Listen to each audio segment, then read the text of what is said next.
All right, I just started the recording to capture you, Jocelyn, saying all sorts of wonderful things. Welcome, Debbie. Welcome, Sarita. Hi, JB. So, Kevin, I don't think you've met JB yet, but she's part of the collaboratory team. Great. So Hi, she's JB. now working at US. So let's see. So for the purposes of the recording, this is the Knowing Your Costs live discussion. And I will introduce Kevin officially in a couple minutes.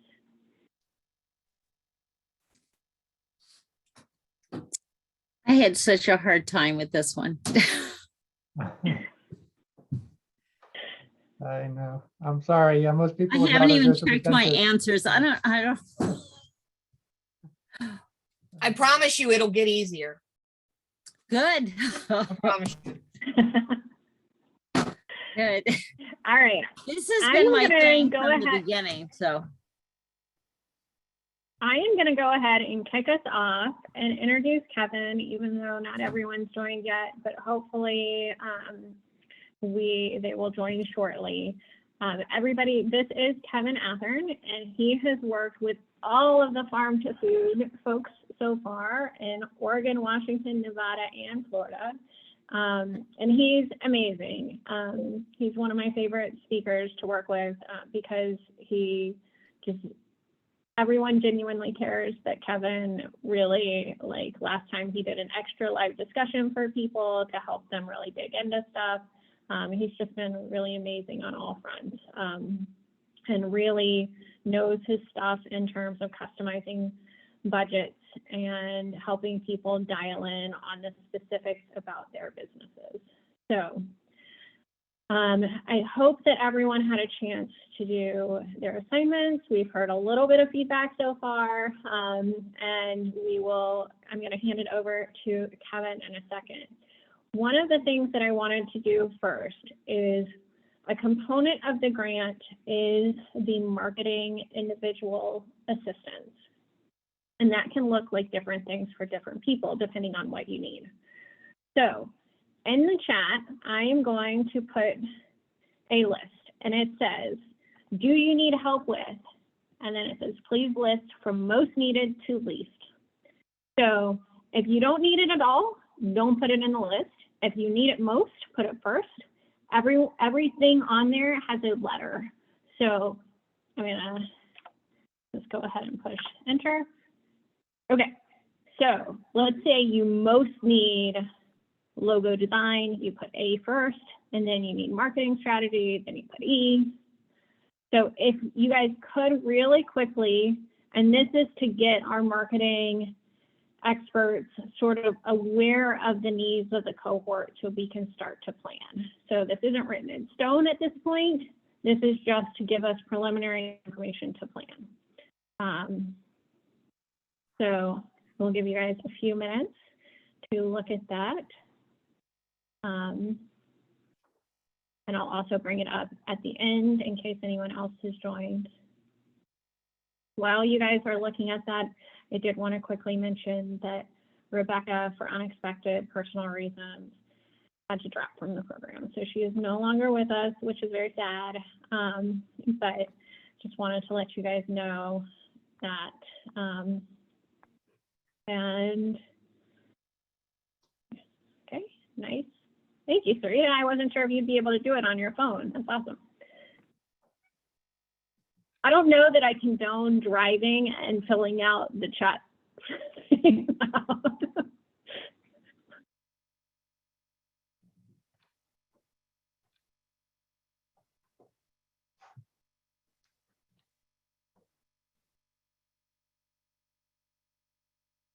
I see the wheels turning. Everybody. I'm going to give this one more concentrated minute and then. Although I did not follow instructions the last few, I think you said to leave them off, but I guess I just should redo that and take off the last couple. Yeah, no, that's fine. That's okay. I mostly care about the top ones. So, all right. So with that, since most of you have done it at this point, I am going to hand it over to Kevin, and he is going to take it away. All right, thank you very much, Katie, for that introduction. And thank you everyone for joining the session today.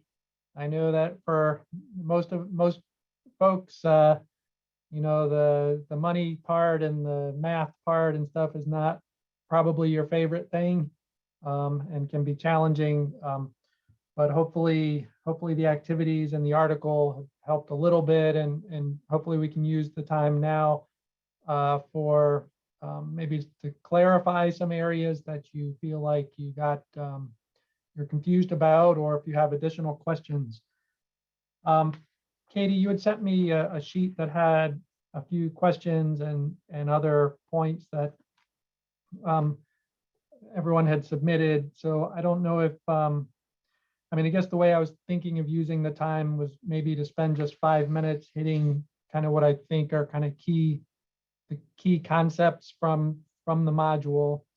And then either we could go around live to each of you and give you a chance to talk a little bit about, you know, how you see doing costing for your product, or maybe if you're getting kind of caught on a particular spot when you went through the material, or if you have any other questions, maybe that would be the best way to do it, Katie, or do you want me to go back to that sheet? And I think that sounds great. It was mostly just to give you kind of an understanding before stepping in of where people were at and what they were thinking. So, okay.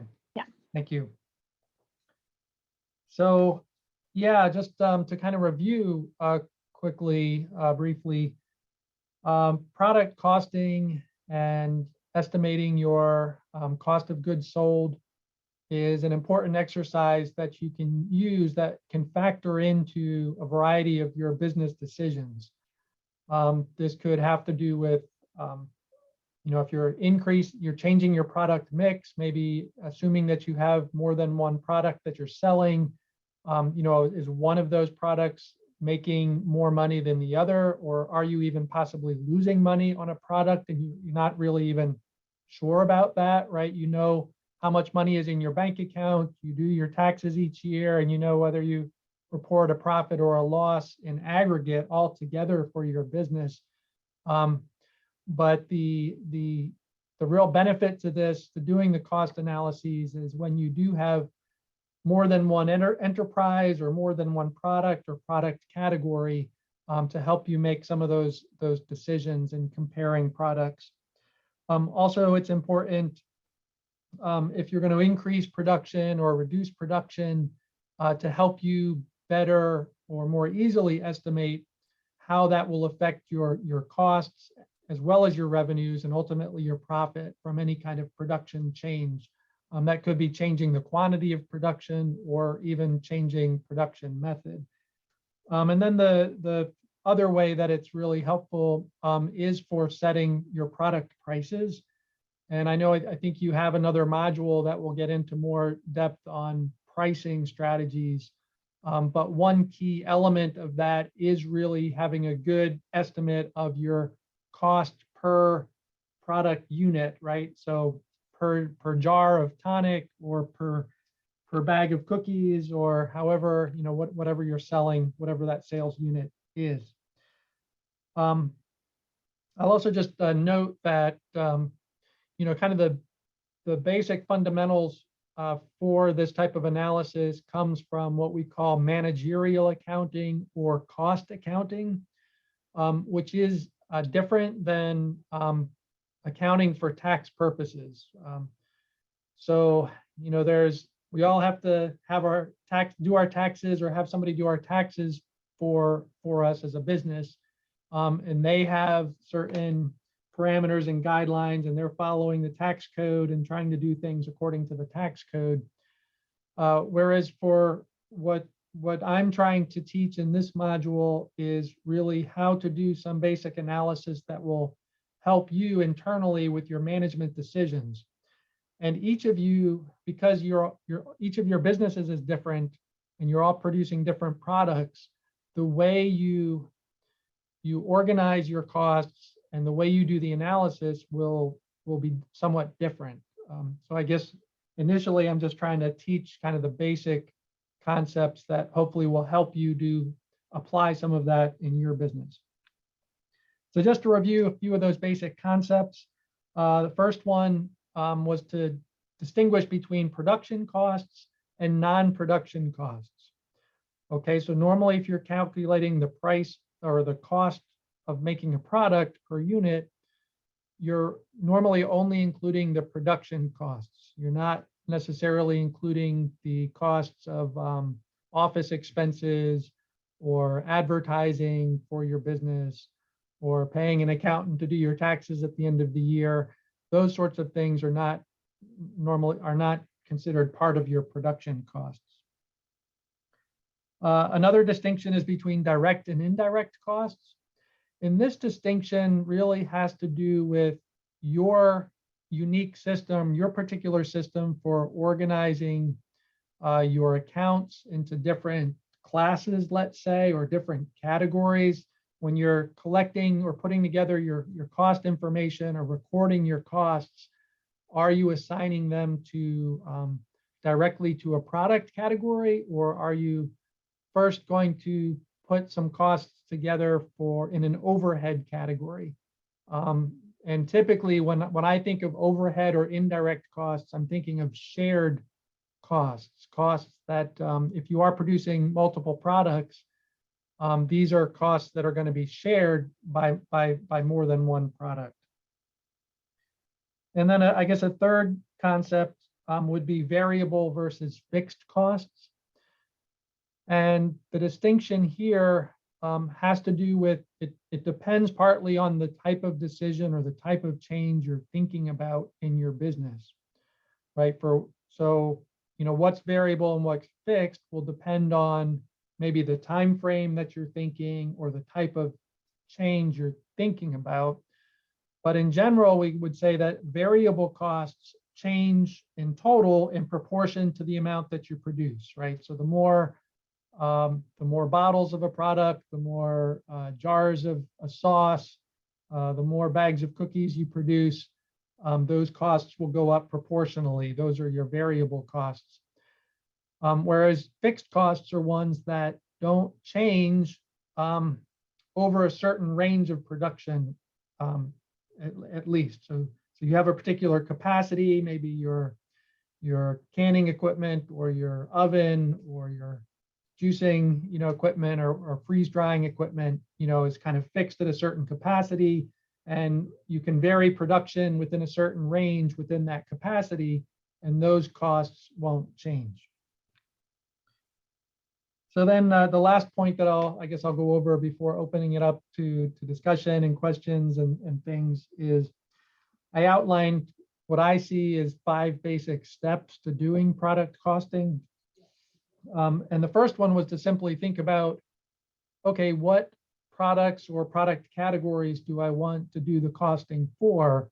And you may need to decide, how granular or detailed you want to be, how much you want to break things down into separate categories, which might be more accurate, but would also take more time and be more tedious and more difficult, versus lumping things together more, and maybe the estimates might be a little bit rougher, but at least it will be simpler and less time consuming.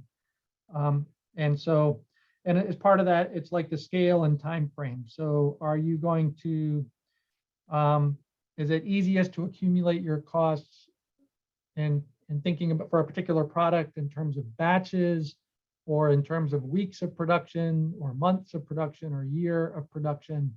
In farming, and I think most of you probably, I'm guessing at least the original programs had some kind of farming background.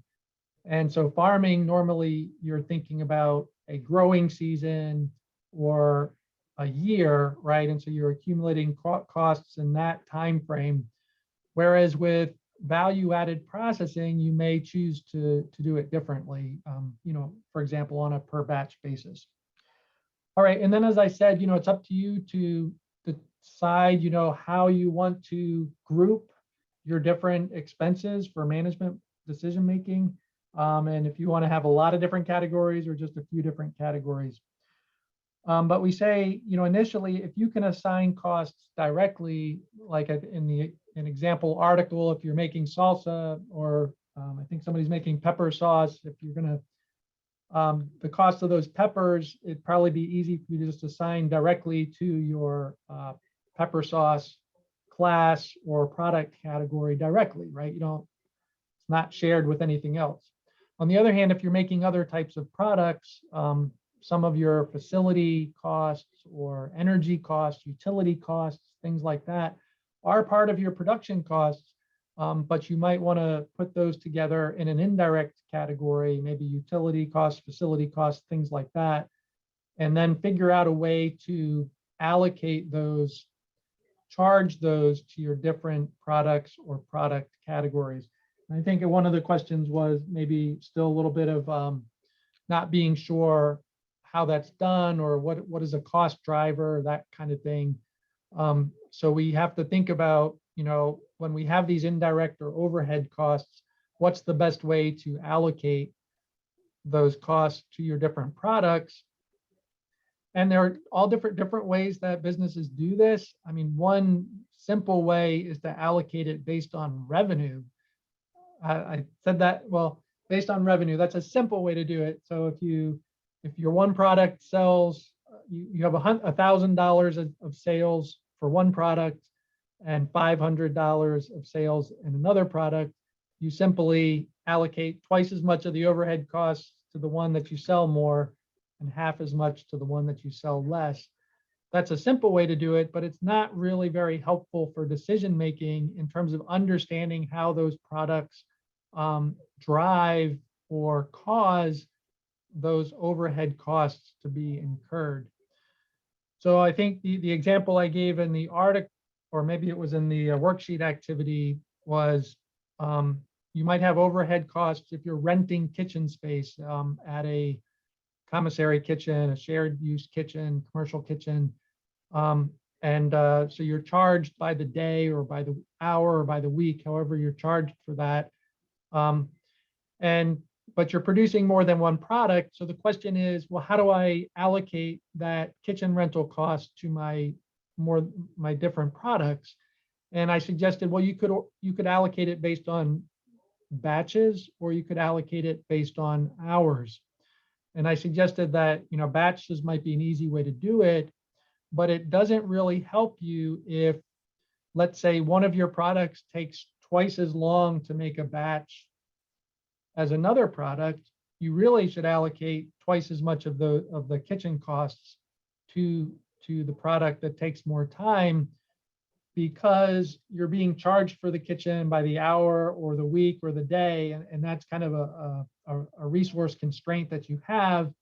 And so recognizing that this one product is taking twice as much time, you should really charge it twice as much of that kitchen cost, because if you didn't make one batch, let's say, of that more time-consuming product, you could increase your production of the other product by twice as much. And so that kind of represents, or more accurately reflects, the true cost of using the kitchen for each of your products. All right, sorry, I went down a little bit of a rabbit hole there. So I said 5 steps. So we said identify your product or your cost categories and kind of the scale and the boundaries of those categories. 2 was assign your direct costs directly to those categories that you came up with. The 3rd step was to identify your indirect or overhead cost categories and think about how you want to go about allocating those costs to the individual products. And we call that a cost driver or an allocation base, in order to that will determine how we allocate that overhead. Step 4 was, so now you have your full costs of a product. You have both the direct and the indirect costs now assigned to your pepper sauce or your strawberry confections or whatever tonics you're making. And now what we want to do is estimate the cost per unit of production. And so that's a very basic step of taking the total cost that you've assigned to that product category for that batch or that time frame, and then divide by the amount that you produced in that batch or in that time frame, and that gives you your cost per unit. Okay, and remember that cost per unit is really important so that you know that it costs you $3.25 to make one bottle of tonic, or $4.50 to make a jar of pepper sauce. And having that number in your head is really helpful in thinking about your pricing and your margin. And if you change production, assuming those costs are variable, well, we'll get to that. That's the 5th step is then thinking about going back through your costs and determining which are variable and which are fixed, because that will help with certain types of calculations that I tried to walk you through the best I could in the worksheet activity. Things like, what is your break-even price?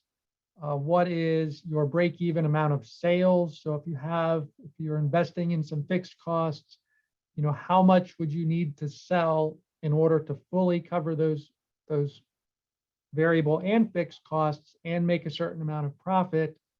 So being able to separate into variable and fixed costs can help you with a lot of the different cost analyses that can help with some of those decisions. All right, I'm gonna stop there. Go ahead. Yeah, Kevin, I want to pause you really quickly and just ask, touch on a couple of the different things that you had mentioned. One is just curious, is everyone feeling comfortable with the production and non-production? Like how to figure out the difference between the two? Okay, direct and indirect? Okay. I see, wait, Jocelyn, I saw a little maybe. Is there a maybe there? I didn't completely nail Yes. that one, Yeah. but I don't want to waste time on it if I can just read through the article and get a better understanding, I think Same. I don't want to waste the time. I know if I review this again, I'm sure I can get that answer, and I would rather pick his brain while we have him for something. I'm not 100%, Okay. but I think I can figure it out. How many people think that they have a rough estimate or maybe even a really good idea of what their product cost is at this point? Just curious. These are head shakes. Okay. Overall, production, what your overall production looks like. You guys have an idea of what those costs look like? Okay, more thumbs down. So I just wanted to do that to get a general take on where we were at. Kevin, handing it back to you. Yeah, thanks, Katie, for that quick poll there. No, I'm done with my rambling review. And I'd love to hear from you all in terms of, where you are in terms of this process of thinking about your costs. Have you been able to apply, have you done some cost analysis? Or are you still very, very much at the beginning of that? What kind of challenges or sticking points do you see, or what are you feeling still confused about, or do you have any just general questions on the topic? Should we kind of go around the room one by one, or how do you think, Katie? Sure. I think let's start with Tori and Linka because they raised their hands first, and then we'll do Jocelyn, and then we'll just kind of travel around the room. So Thanks. And Tori Kevin, and I'm Linka? not sure. I'm not sure my question will even be that relevant to your expertise yet, but I feel like we're so far at the beginning of this, right? We haven't even scaled up the batch to anything more than, a half a dozen jars at a time. And so while I feel like I had business classes once upon a time. And so some of this stuff is coming back to me, and some of it is applicable to some of the other business that we do. So the concepts make sense, but in terms of our product, I feel like I have a distance to cover that I'm not really sure what the path is before I have real numbers related to my product that we can apply, these kinds of analysis to. And I don't know if that's a question or a comment, but that's where we're at. No, I think that's a good question. Tori, right? Or yes. Okay. So right now it sounds like you're producing in a home kitchen, and I'm assuming under the cottage food law. But in any case, and so, I guess the way I would think about it is certainly you should be able to estimate the material costs of your product, right? You should be able to estimate the ingredient costs. You should be able to estimate the packaging, the jar or packaging costs. And then, from there, you may have a little bit of energy costs involved, which is a little trickier to calculate. How much are you running your stove? What kind of wattage or kilowatt hours are you using when you run your stove? You're going to have some equipment, I'm picturing, that you use for making that sauce or doing the canning. Yep. And so you certainly can do a basic cost analysis, even if you're only producing a half a dozen jars per batch. And actually, there's an article out there that's through the University of Florida Extension, EDIS, it's called, and EDIS is the University of Florida Extension clearinghouse, if you will, of extension documents. And there's a document there called, I think it's called Home Canning Budget Template. And so that was written to kind of guide people that are producing at a home kitchen, just a very basic way to estimate your costs. So I'm going to say that's a first step. But then I think where you're going with this also, and you can jump back in if you want to, but I think where you're going with this is, but if I make a leap to a different, to, producing in a commercial kitchen to really scaling up in a big way, it seems like so much of it's going to be different. How, will it be the same? And I guess I would say, well, I think the ingredient cost, the jar cost should be pretty similar, but you may be able to get volume discounts. And so, you could kind of pencil out, okay, right now it's costing me this much to do it in my home kitchen for the ingredients and the jars. But if I were producing this much, I could bring that cost down a little bit. In terms of, a full facility, a lot of times, it's very challenging to estimate very accurately, what your precise costs are going to be for owning and operating that facility. That could be somewhat challenging. You could try to do research on similar facilities or talk to other entrepreneurs. And I guess my other thought that I'll stop with and is that, I know that a lot of people do an intermediate step where when they're scaling up of producing in some kind of shared use commissary kitchen, where they're paying essentially a rental fee to use that facility before investing a lot of money in a facility themselves. Does that kind of answer your question or give any guidance? Yeah, that's actually, it's actually really, really useful. I mean, I think we definitely could do a sort of micro analysis of our little bitty scale. I think I also have to do some figuring out. Most of what we've sold has not been value added products. So I don't really even have a sense of what our costs would be to grow a larger scale of the ingredients that we're growing now.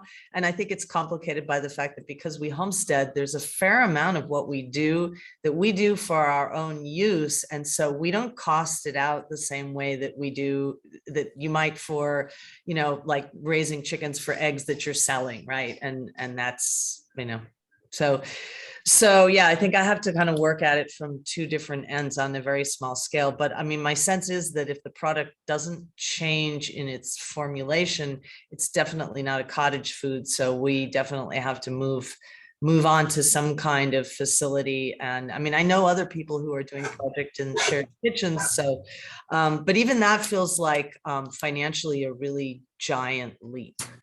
So. Yeah, it's tricky, and you kind of have to be figuring out the market as you go too, right? It's a little bit of which comes first, the chicken or the egg, as you scale up, you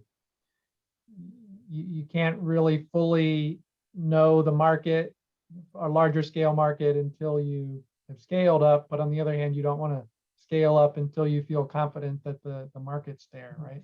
Yeah. All right, thank you. I did want to mention really quickly something that's come up in the past cohorts, and it's a tendency for people, and this comes up in all sorts of entrepreneurship, a tendency for people not to accurately or identify the cost for their labor and time, and also if they had to get the ingredients from somewhere else. So like say some god-awful hurricane blew everything away, and you had an order that you had to fulfill.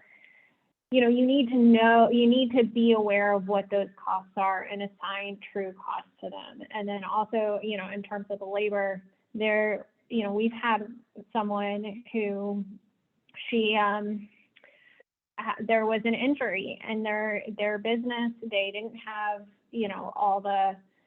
they just didn't have the capacity to deal with injury and in crisis mode, and they had to shut down their business, their base business. So it's important with all these things like SOPs for cleaning, for understanding your costs, to actually think through sort of that contingency plan and just be really realistic with it too, value your own time. So anyway, and that was a bit of my own tangent, but just wanted to mention that while it was on my mind. All right, I think Jocelyn was next. My question is, since my product is beef jerky and we raise our own cows, right? So we've done the cost analysis, obviously, on our farm, down to basically what it takes to raise a head of cattle per year, to get it to slaughter weight, everything taken into consideration. But now that I've got you have your cost basis on that beef, what portion of that do I transfer to my product? You know what I mean? Because if you finish a cow, it's a cow, and then say you get 500 pounds of meat off of it, would you use retail, or would you scale it? Where do I get my beef cost? Yeah, good question. So, I mean, I think both, also following up on Tori's and your question, I'm hoping that the article this week, the last section of that article, talks about the grow versus buy decision. And I kind of walk through some of my thinking, some of the different considerations that would go into that decision. And that relates a lot to your question, Jocelyn, in terms of what is the most appropriate way to price beef that goes into your beef jerky that comes from your own cows. And my initial thinking is that it would be helpful to think about it in terms of opportunity cost. Okay, so opportunity cost means okay, if, what are you giving up? What are you foregoing by using the meat? And I don't know off the top of my head what cuts of meat or what typically go into beef jerky. What are you giving up by using the beef in order to make your beef jerky? That if you weren't using it for beef jerky, what would you be getting from that beef? Okay. That's my initial thinking about opportunity cost. And it could be zero. It could be, if it's parts of the cow that nobody wants, cuts of, I know some cuts are more popular than others, and you're trying to sell the whole cow. And so there may be like almost no opportunity cost from using certain parts of the animal for a product. On the other hand, if you're using some of the most valuable, I don't know if you're foregoing selling whole sides of beef, or you're foregoing selling some of the prime cuts of meat in order to make your beef jerky, then I would say it's whatever you could get for. I mean, I don't think that's what you're doing, but if, let's say your choices are to use this cut of meat to sell to somebody retail, and you could sell it for $8 a pound or $10 a pound, regardless of what your actual cost was, then if you're using that now to make your beef jerky, that's the cost of that meat for your beef jerky, Okay. because you're giving up that sale of $10 a pound. Does Okay. that make sense? It makes sense. It was kind of what I was thinking, but I wanted to make sure that I wasn't thinking the wrong way when I got into that. I'm trying to look into ways to add value by turning something that maybe doesn't get as much per pound into something that I can get more per pound for, by, utilizing different portions of the beef and using it in that regard. Like, I don't have any intention on making filet jerky, unless somebody really wants to pay me like, $35 a pound for some jerky, but otherwise that ain't happening. Makes sense to me. Yeah. Okay, There's right, probably right. a market out there somewhere for filet jerky, but I don't know those people. I don't associate with those people. So, I don't associate with them either, man. I don't know. Thank you. That was helpful. Thank you.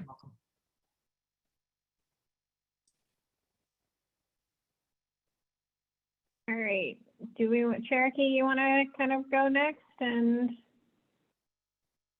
ask I don't really have questions? any a specific question, but I guess just to kind of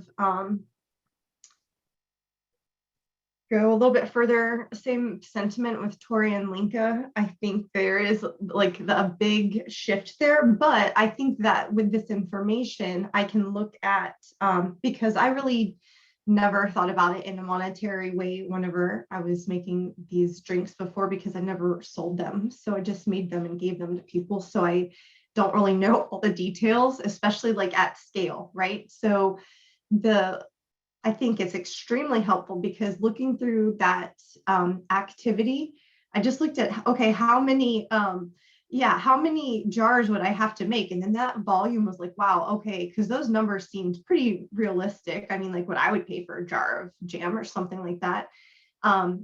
And so that's a lot of volume. So then, yes, it's a big shift, because you're looking at, in order to do that, you're going to need the equipment and everything. So that was just my thing is, there's a lot of room for error at the exponential rate there. But I think that there's enough tools here to look at that. I guess I had some questions. Pat mentioned the issues with the supply chains. That's been like a big kind of worry, I guess, of mine, just thinking about ways that you could be like fully autonomous, if that's possible, even maybe not fully, but as much as possible. And even thinking about things like growing seasons. So with something smaller like microgreens, if you could have an indoor building.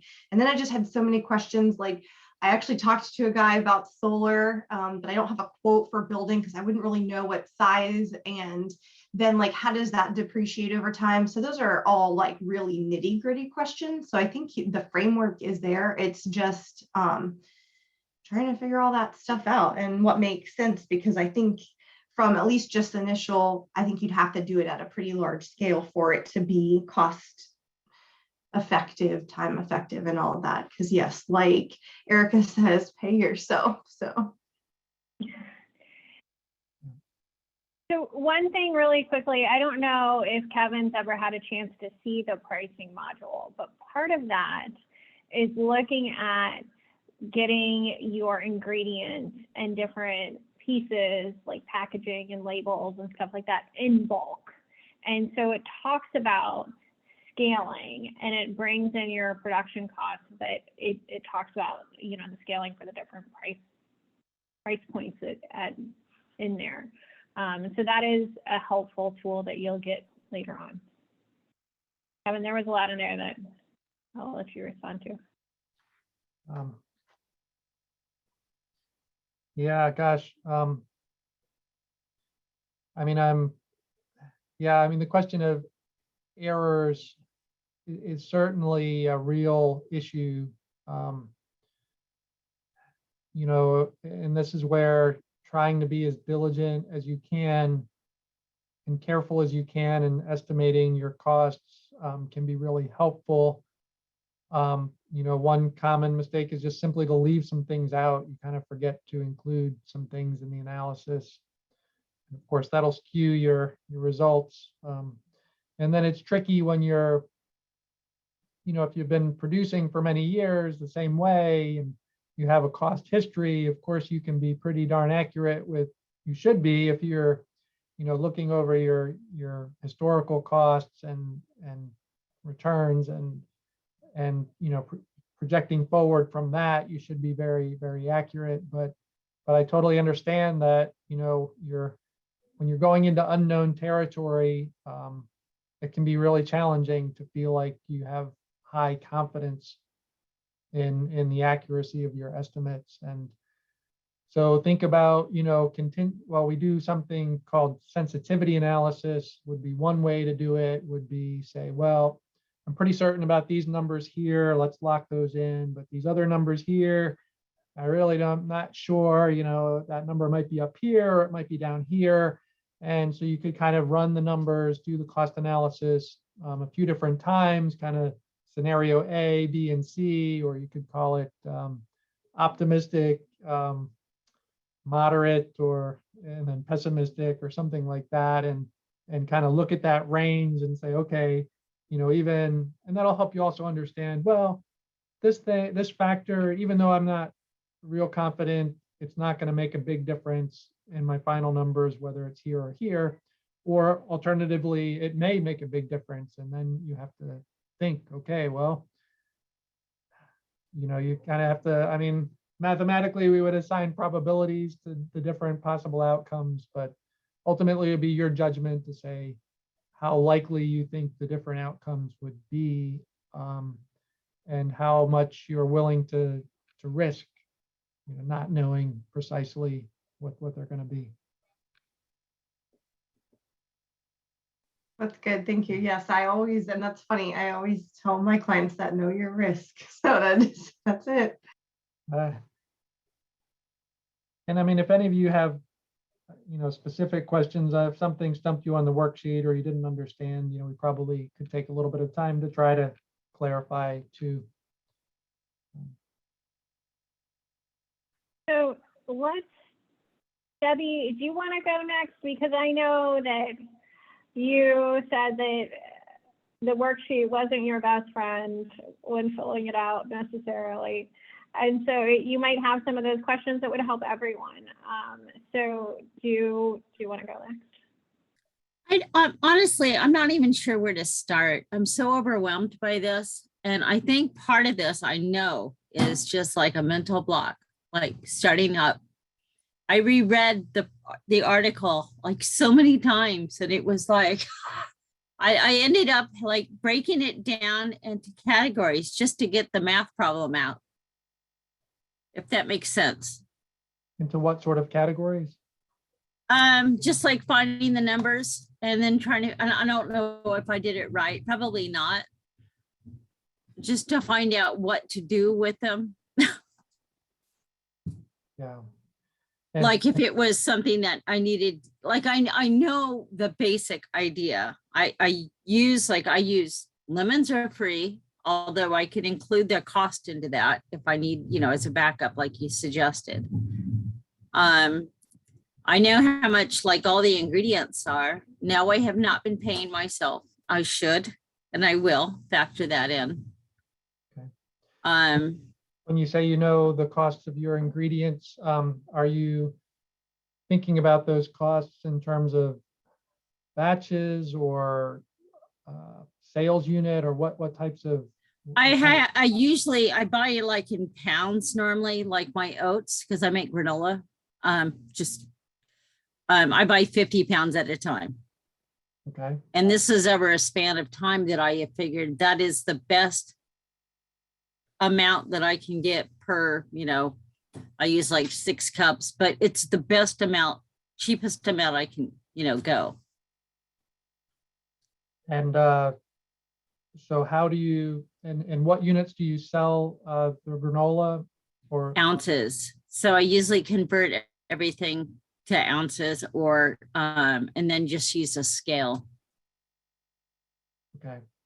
So then have you converted all your ingredient costs to a per ounce of granola unit? Kind of.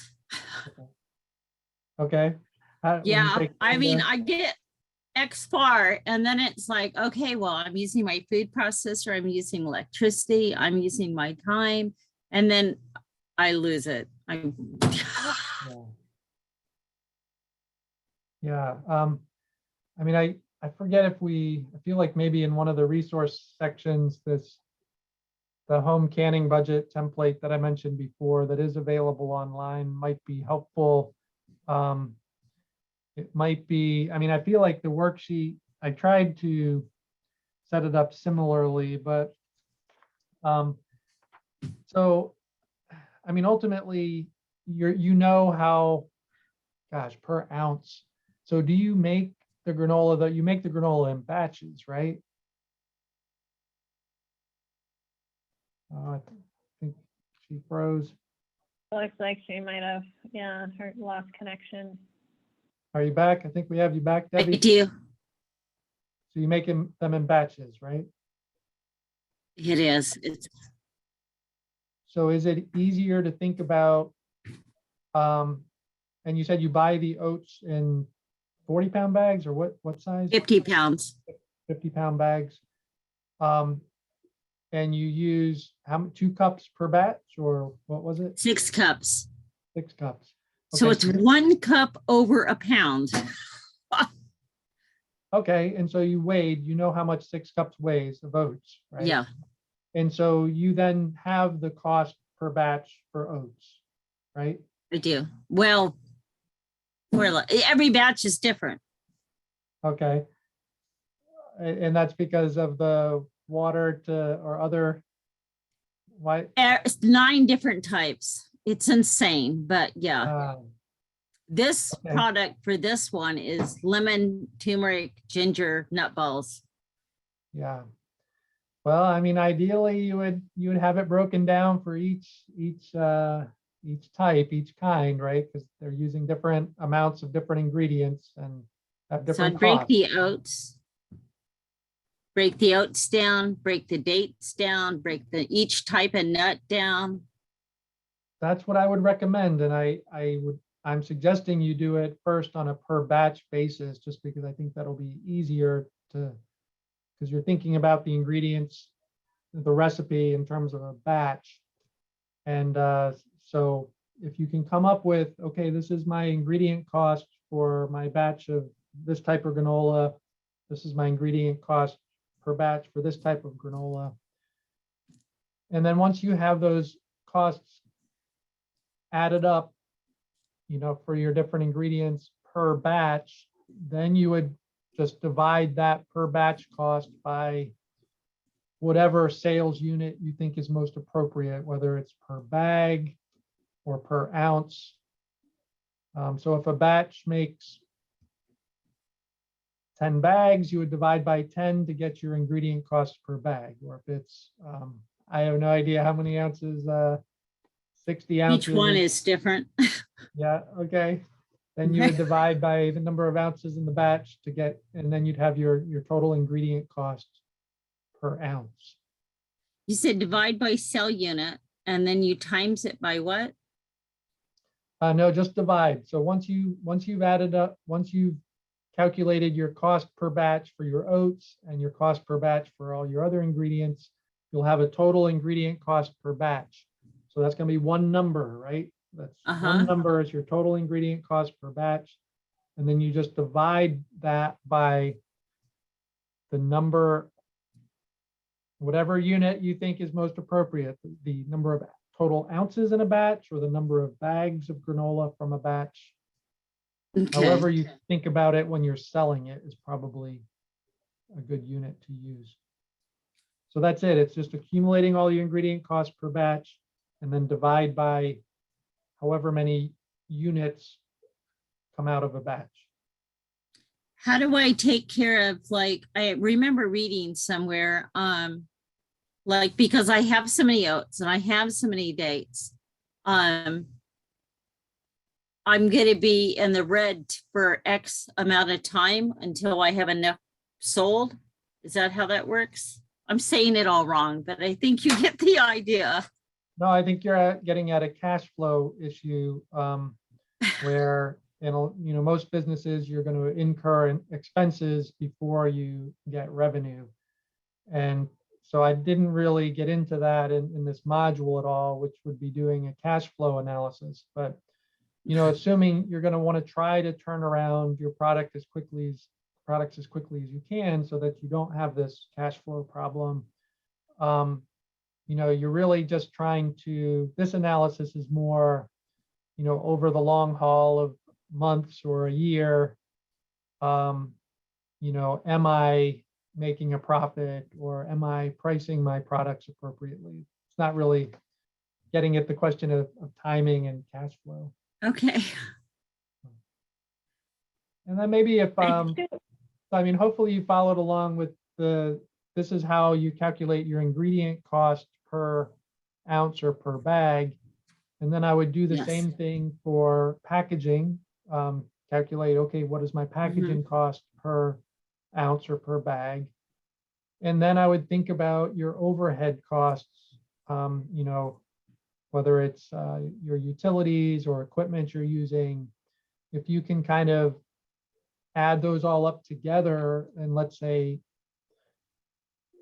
this is where it does get more complicated because you really need to think about, I guess the way I tried to do it in the home canning budget template that I referred to, that document that's available online, is I thought maybe a simple way, instead of trying to do the formal depreciation, which is like an annual depreciation expense, instead of doing that, let's just say, I think I'm going to be able to use this equipment for 100 batches, and it might be over the next year or the next 3 years or the next 5 years, and say, well, this is how much I paid for this equipment. And of course, we never know for sure in advance, but maybe it's 500 batches or 1,000 batches. And then you just, again, divide that cost for that equipment by the total number of batches you think you will be able to use it for in that equipment's lifetime. And that gives you a cost per batch for that equipment or that overhead. And now you can add that to your ingredient cost per batch and kind of build your costs that way. That makes sense. Okay, good. So one of the things that I wanted to add in is that I know we talked earlier about how little things when you scale can become huge things, but there's also the concept that even though this is overwhelming and sometimes a huge pain to do some of this stuff, it is better to do it and do an okay or a good job than not to do it at all. If you don't do it at all, you could be seriously putting yourself in a bad situation. So I would encourage you, like, even if you don't have all the answers and if you don't have it down to a, very, very specific number, get a general idea and make sure you know that. Don't let, I didn't even bother to post it. I knew it was wrong, but I'll go back over it. So, all right. Thank you so much, Debbie. I really appreciate your willingness to talk through that with us all. Thanks. Thanks, Kevin. All right. You're welcome. Let's see. Seta, you look like you have your microphone off. Do you want to go next? Yeah, I'd really like to go next because this was probably one of the biggest eye openers. Every one of these courses or class sessions is one more level of, oh my God, I should know this information by now. And just the whole analysis of depreciation, including utility costs, how much your values of the equipment you're using, if you're renting the space, down to the piece of turmeric you're using and how much it costs per ounce per thing. It was really enlightening to really know that I need to do it, but then see how it's done. Even though I didn't get it all right either, I'm kind of with everybody else. I felt like I was back in Algebra 101 and having to figure out what piece of this went with what times what divided by what to equal what. But I for mines with the tonic, I think it's the simpler I keep the ingredients, the easier this is going to be. That was one thing I kind of discovered, because I can keep the cost of at least generating the tonic one thing. And then as we develop with the packaging, that was another, I know, a probable fixed cost. But when you got into the depreciation of the equipment and the utility use, I kind of went, oh boy. But again, like you just said, knowing that this is stuff we need to consider and having some real format to do it in, that was great. So I apologize, I missed the first part of the class. I'm running around trying to get work done. But I do have a question, and maybe I missed it earlier. There has to be some type of template or format established to really do those breakdowns. Is that so, or is this really a create an Excel sheet with the formulas and put it in and make it work for you type of situation? Is there some template that's out there, or really do we need to do this breakdown piece by piece, line by line, precept upon precept? Yeah, good question. So, I mean, there's a lot of different software out there, financial software, but the tricky part is you still have to, a lot of it's designed more for financial accounting and tax accounting, and not necessarily easy, or you'd have to know the ins and outs pretty well, and thinking about how to organize it for cost accounting, managerial accounting. Spreadsheets are very versatile, and I guess it's tricky if you're not comfortable using spreadsheets, but spreadsheets allow you to customize, however you want, for your business and your analysis.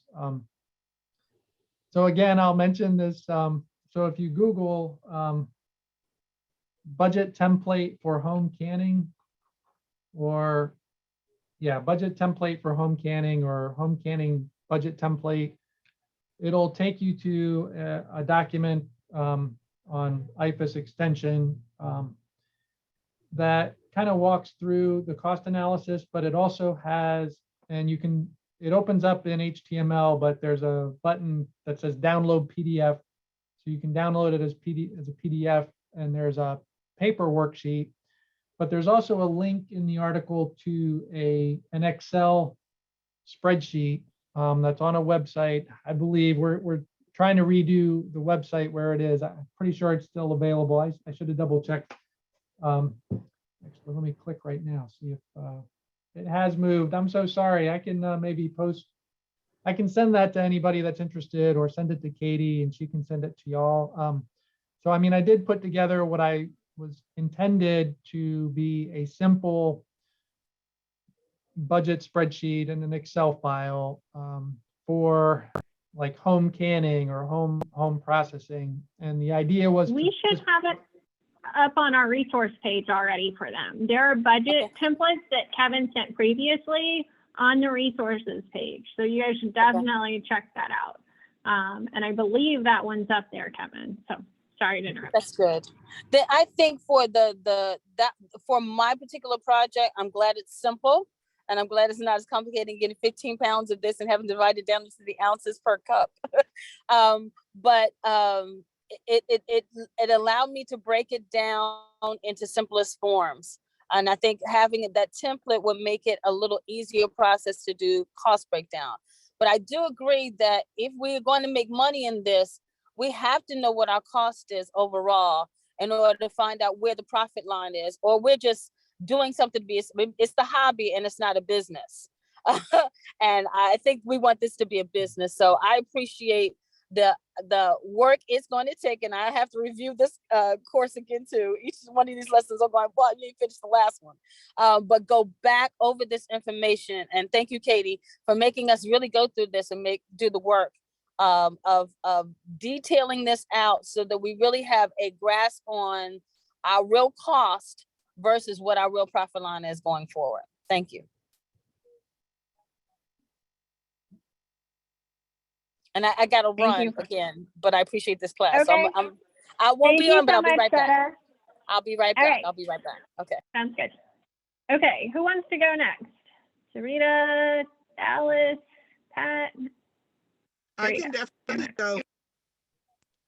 So I got to give some background. So we started out as an exclusive bakery. And so we've had to do some of this paperwork before. And so I had all of that figured out years ago. And then when we transitioned to doing the tonics and they started taking off, I did some of this stuff initially. However, this exercise that we had to do for today's session was filled with a lot of light bulb moments for me, because I realized that the costs associated with the products that we're creating now are much higher than when we were a bakery. And so with that, yes, the math was very frustrating for me, but I think in hindsight, what was most frustrating is that we're not charging enough wholesale or retail for the products that we're creating. And when I did the breakdown for ingredients and the bottles, and most times the caps are sold separately, packaging, labeling and all those things, our profit margin is just not high enough to sustain us for the long haul. And so we got to go back and fix a lot of stuff. And so I think my biggest question at this point is, where do we start, or how do we start that conversation with those retailers and customers that we already have a relationship with, to let them know that our costs are going to have to rise in order for us to be able to continue doing what we're doing? Yeah, I understand that can be difficult. Although now I think we're all getting used to understanding that, prices for a lot of things are going up. And I think just being honest that, look, your costs are going up, and it's just not, you have to really raise your price in order for you to stay in business. And hopefully they'll understand. Hopefully they like your product well enough that they'll keep buying from you.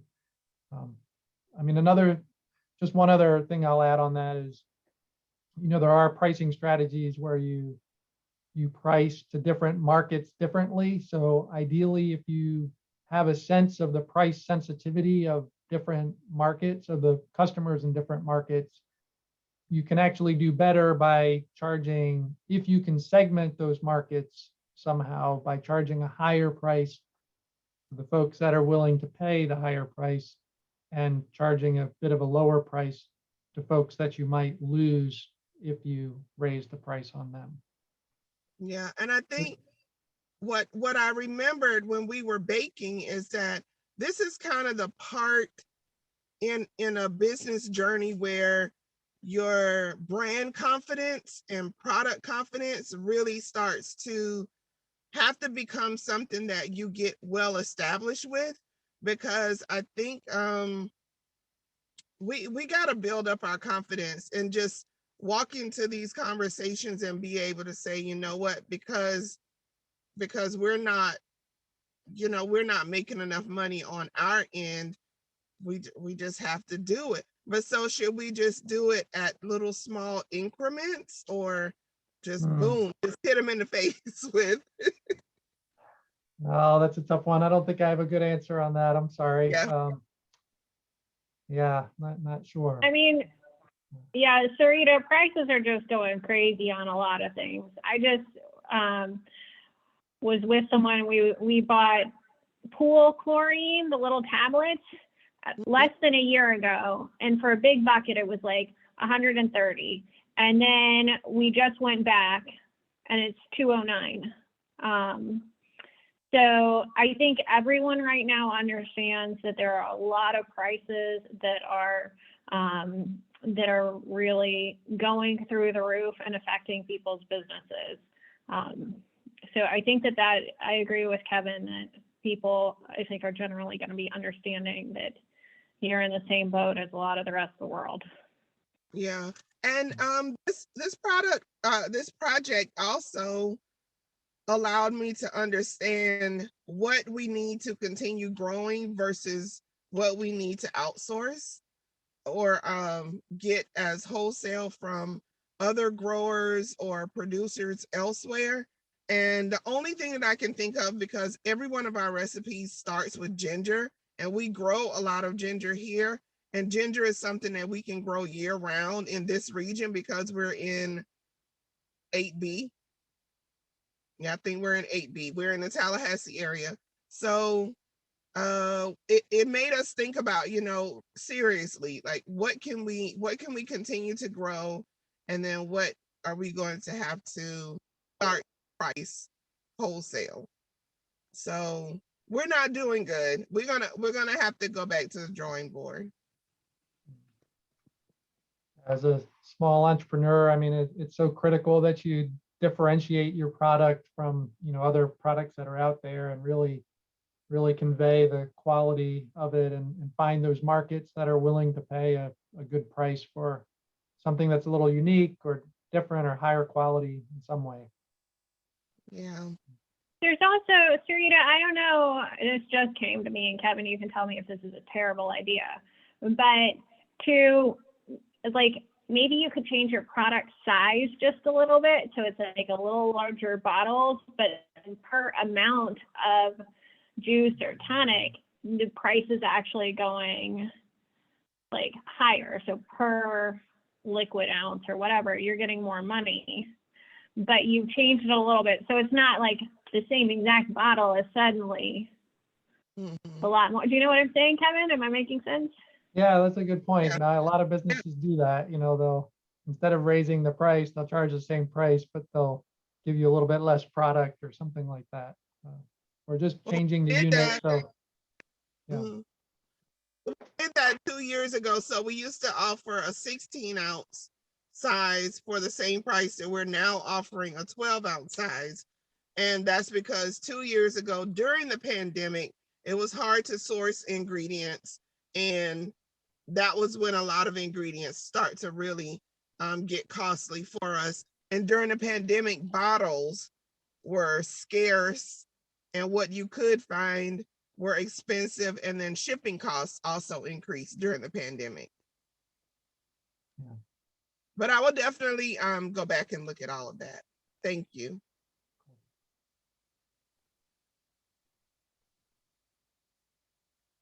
All right, I think we have Alice and Pat left. Who wants to go first? Just take yourself off mute if you want to go next.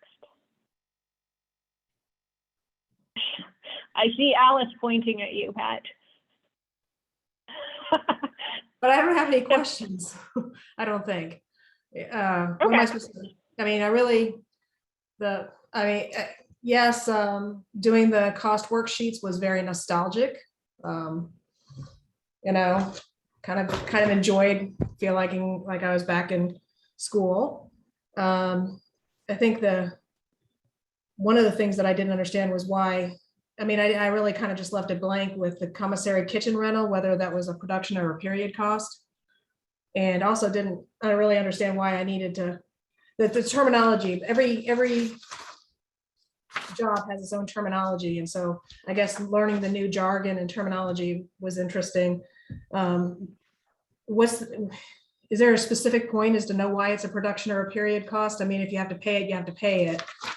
That kind of just confused me, I guess. But Yeah, the period expense, sometimes that terminology is used, but I feel like it can sometimes be misleading. that's what I was confused. Production or non-production probably would be better. Maybe I should have stuck with that instead. Essentially, the thinking is this a cost that's part of the production process? And normally, even if it's considered overhead, it's production overhead.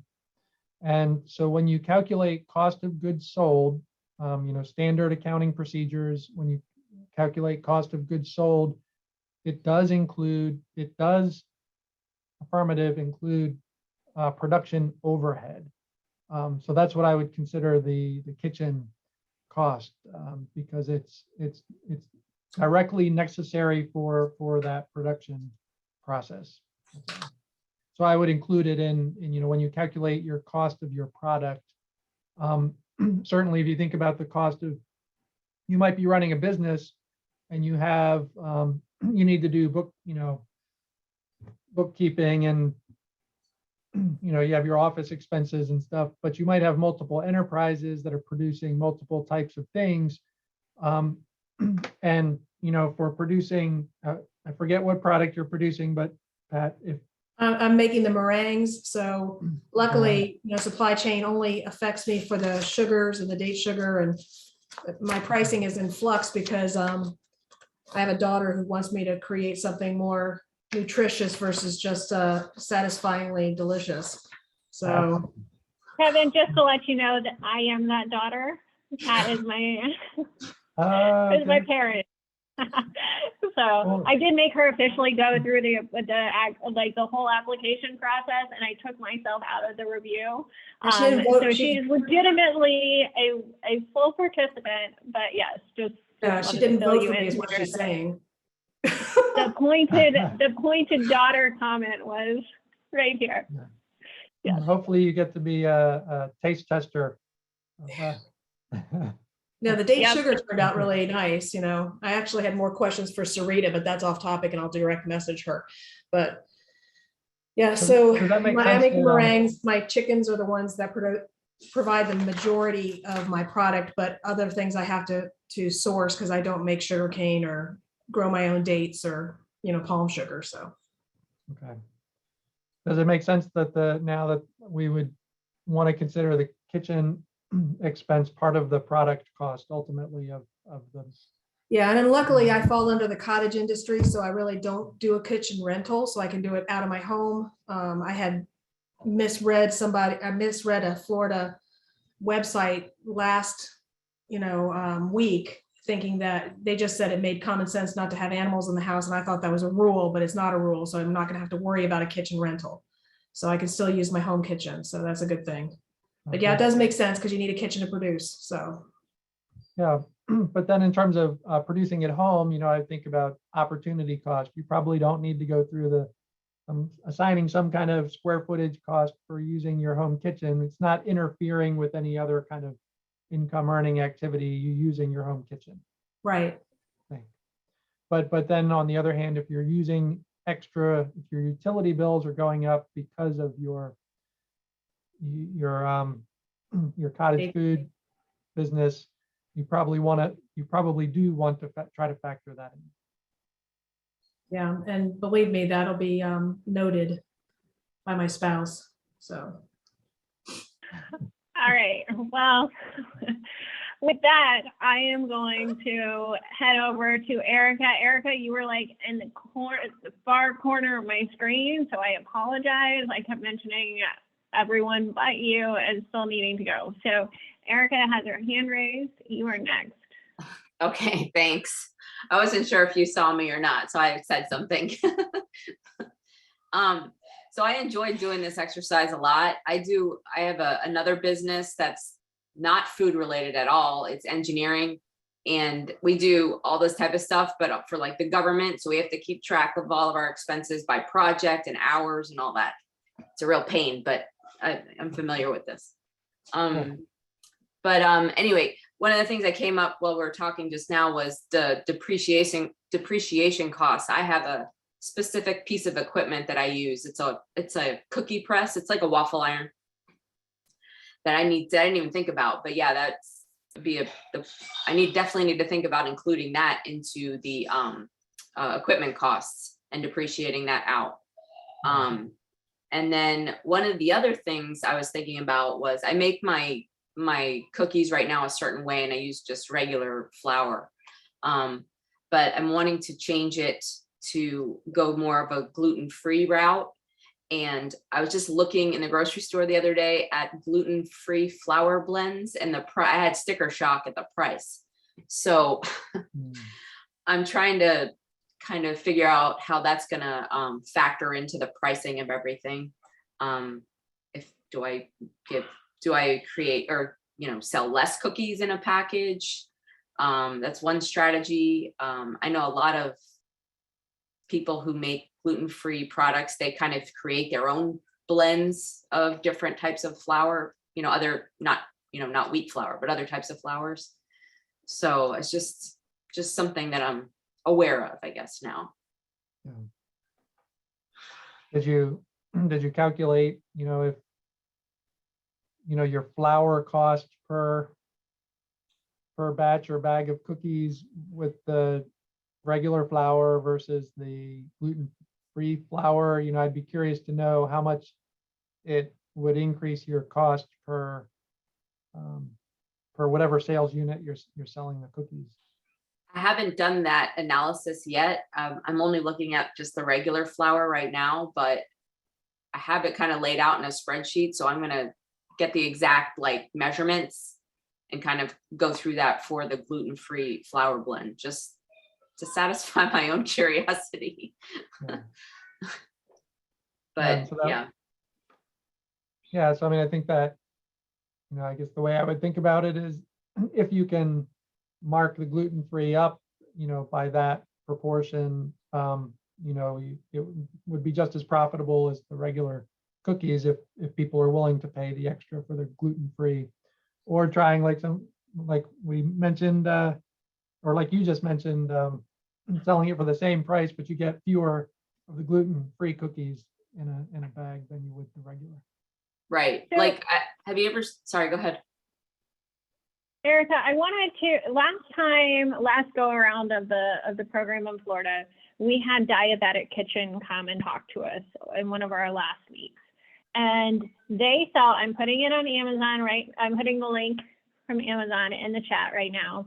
They sell a brownie mix that's for diabetic people for $12. And lots of people buy it. And they have a lot of other things, and their prices are what I don't know how many people buy brownie mixes for that much, but that would probably not be like a price point that I would look at. But I do think for specific dietary needs and for people, a lot of it's around branding too, but I think people are willing to pay more. So that price sensitivity, you'll have to do some research on, but I don't think necessarily you should freak out when you see the difference in that. Wanda, you just came off camera, did you? I want to also add, as a person who has lots of food allergies, we're already used to it. Like almost everything that's, gluten-free or whatever else is normally marked up because of that. So it's normally not sticker shock for us. And I can't speak for everybody, but for me, it's not sticker shock. It's kind of the norm. I already expect, one, it's going to be rare that I can find things that I eat. And when I do, I'm going to have to pay a markup for it. So it's not that big of a deal. Okay. Yeah, because I get those, I don't know if you've seen them in Publix, those Alyssa's cookies. They're in Yes, like a I little, love those. they're Yeah. delicious. Yeah. And perfect example. I mean, Yeah. you don't get very many cookies, but I it's pay like the price. 8 cookies and it's like $5 sometimes, but it's like I can eat them and it's not going to kill me. So I deal with it. Yeah, I really like those. So yep, it's similar example. All right, that's all I had. Thank you. Rita had her hand up. Sarita's finger is up. Can I just say, Erica, I love your idea of doing the gluten-free option. And I want to say my daughter, she does a lot of custom baking for a lot of diet specific needs. And so with her gluten-free customers, they don't mind paying because yeah, they don't mind. And so what she does is she has this mixture of sweet potato flour or potato flour, either one, tapioca and arrowroot. Yep. Yeah, if you can try that combination with your cookies to see if that works for you. And that's like a big seller. People don't complain because they just know, you know. Right. I don't think it's not that we don't mind. You just kind of, it's just kind of been what it is, right? It's going to be rare that you can actually eat it. Like when you go out and you find things, you know, that are sweets or desserts or something like that, 9 times out of 10, they're not gluten-free. And when you do find one, it's like, okay, you got to pay to play, right? So you just kind of accepted it. I mean, trust me, when I do find gluten-free, that's like what I expect like that product to be, like, you know, cheaper. I'm super excited, but the markup is just kind of, it is what it is. Mm-hmm. Yeah. Yep. So really quickly, we have 10 minutes left. And Alice, I know you haven't gone yet, but I don't know if you have anything that you want to ask. Do you have anything that you want to ask? I don't. I've been too Okay. sick for the last 2 weeks, so, but thank you. I figured. I didn't want to out you. I'm waiting. I hope you're I'm behind, but I'll catch up. okay. Oh, yeah. And with that, I wanted to do a quick preview of next time. But first, I just want to thank Kevin so much for all of his careful responses and for being with us yet again. Really appreciate you, Kevin. So thank you. Oh, my pleasure. Thank you. It's great working with y'all, and good luck with all your ventures. So Thank I guess you. I'll sign off then. You don't need me to stick What? around, Katie, do you? Or? No, you don't need to preview unless you really want to, but no. All right. Take care, everybody. Thank you. You too. Bye. All right, everybody. So this next week, we will be, it's packaging and shelf life. So the activity is, there's kind of 2 pieces of it. One is that you're going to look at competitor products and you're going to pay attention to like what they're saying is serving size and all the, you know, the things that they mention on the packaging.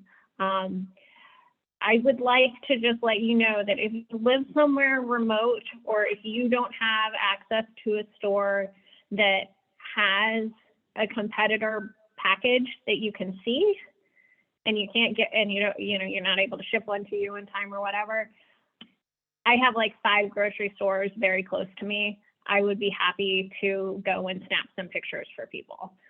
So if you have a hard time, Pat, I have Trader Joe's meringues for you because I know you don't have meringues there. So anyone else needs the same thing, I'm happy to go and do that. Just email me and let me know. Outside of that, the next part of the activity is looking up definitions that are important terms for packaging. And we'll introduce you to some concepts. Hopefully you'll know a lot of them.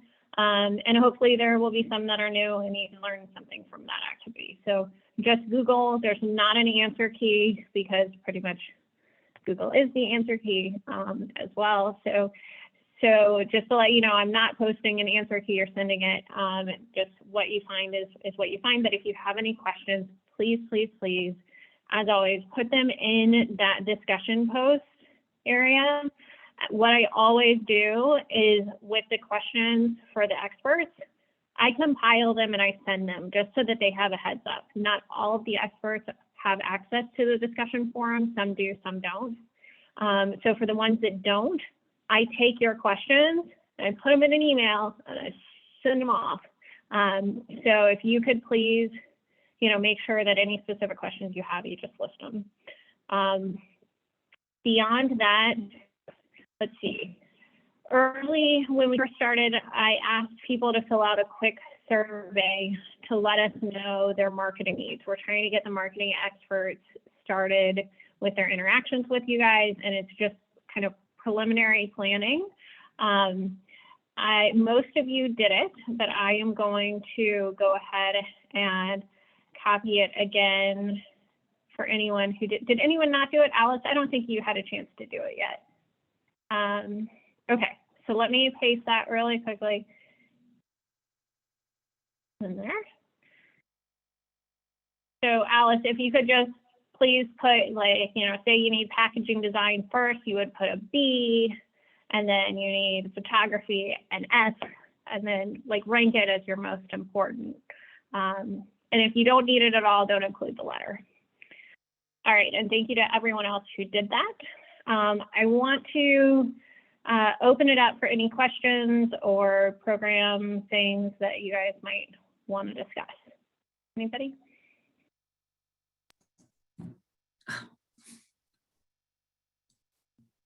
Nope.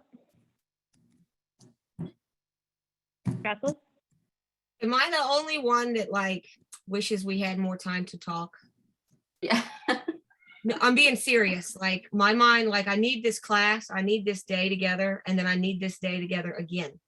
Because now this is ended and it's all started over again, and I got a million more questions, but now I'm on to something like different. Like, you know what I mean? Like it goes too quick.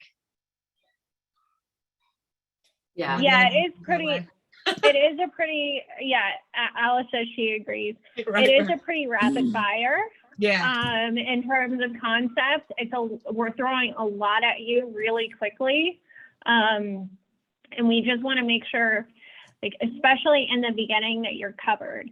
I want to reassure you that you are in the beginning 6 modules. The beginning 6 modules are to give you that broad base of like that touch on a lot of these big things that you have to know. We will be revisiting some of these concepts in greater depth as we move forward. So for instance, we have like a understanding your customers and the market short course. And that includes 3 different modules that will build on the idea that we introduced with customer pain points, but it will dive deeper. So you'll get a little more time to settle into it, to really like feel comfortable. We dive into recipe formulation. So you will revisit many of these topics later on and have more time to like sink into them. So I can totally understand feeling like, oh my God, every week it's a totally different thing being thrown at me, and this was a lot. It was kind of designed that way. But you weeding out the weak ones? Is that what y'all are doing? Just dropping like flies. If you guys can't hang, you're out. I agree though.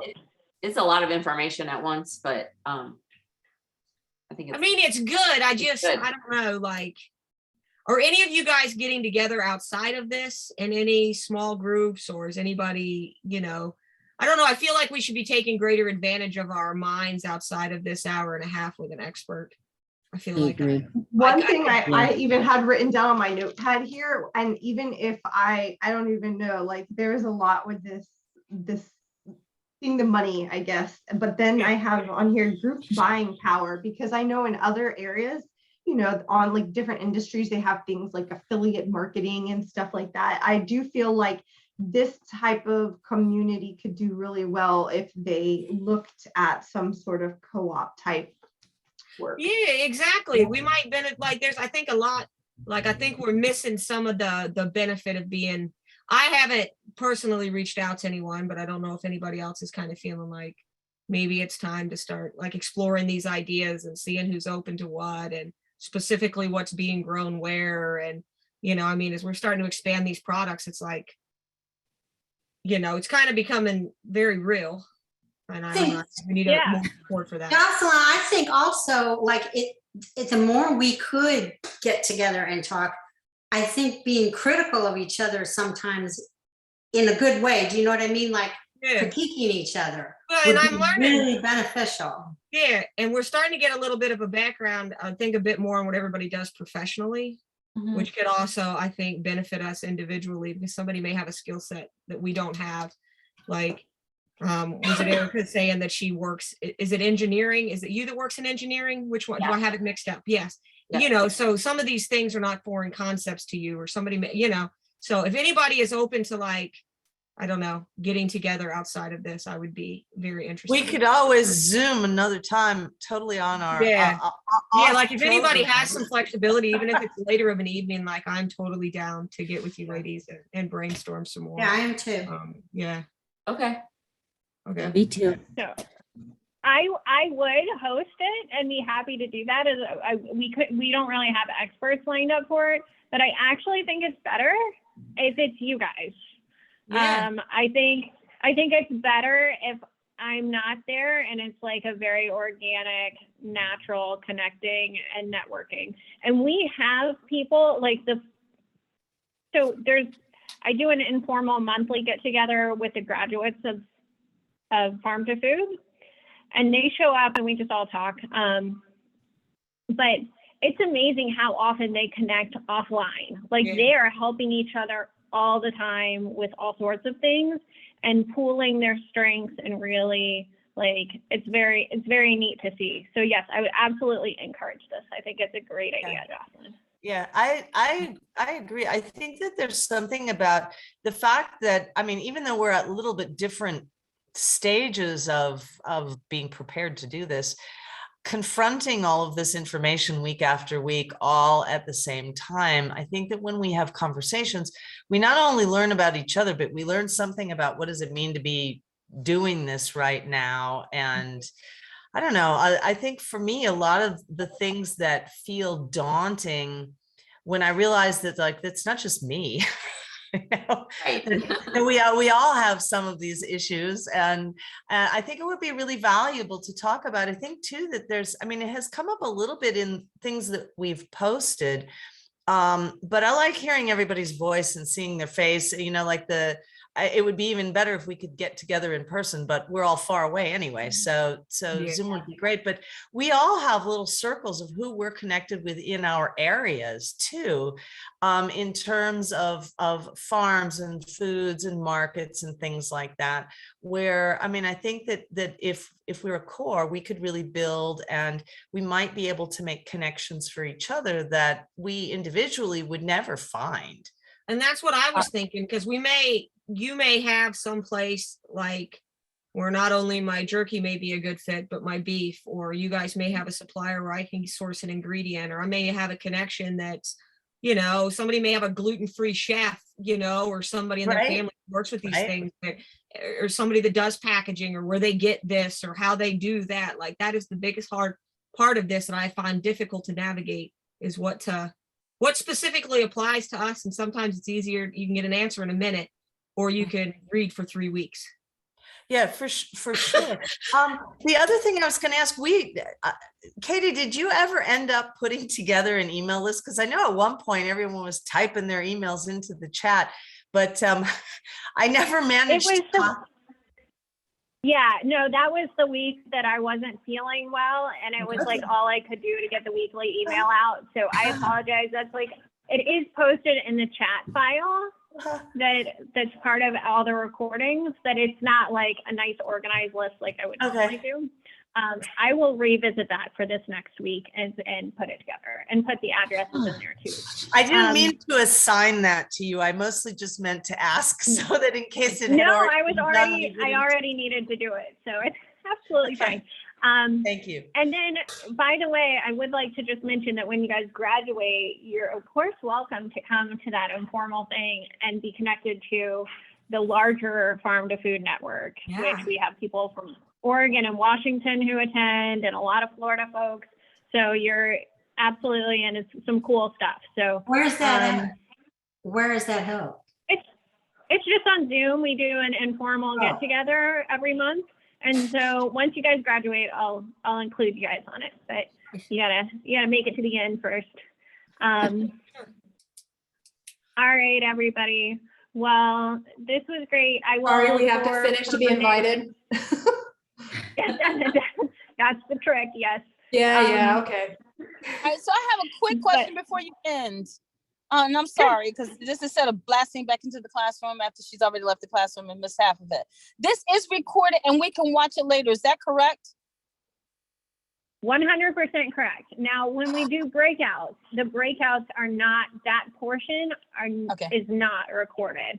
And, Right. But the chats during breakouts, while they're not part of the big chat file, can be saved by you. There's like 3 little dots down by the chat.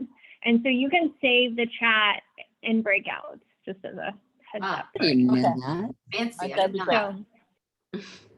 Okay, thank you, because I definitely need to review this class material. There's nothing about this stuff I want to miss. You can trust me on that.